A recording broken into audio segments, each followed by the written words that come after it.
Good morning! So ako makailas ako si Archie Balitong ko taga Davao.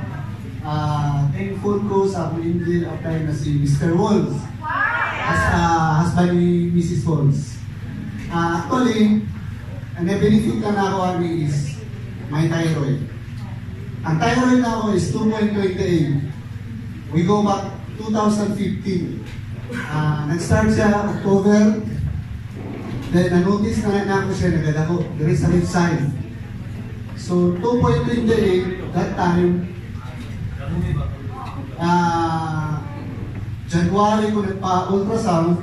Then ang doktor nag-advise ako na mag-undergo ko biopsy, which is kahibalo ko nga ang biopsy really good sa tuwa. Kuha ang sample. So that time, ang ako igsoon, nagkuhan sa ko, namuntahan ako sa decision mo.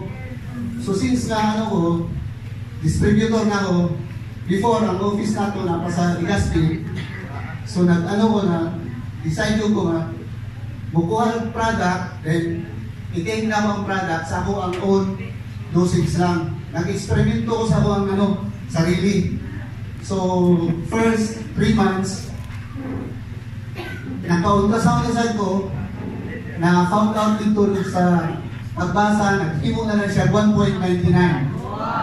So after another 3 months, nag-additional cook dose, 6 months na tanan, ultrasound again, then after ultrasound, na-found out sa na ang katong 2.28 from 2.28 to 1.99, pagka 6 months, wala na yun siya.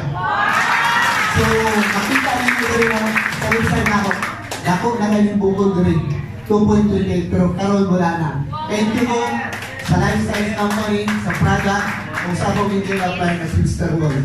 Very thankful and God, ito. Thank you!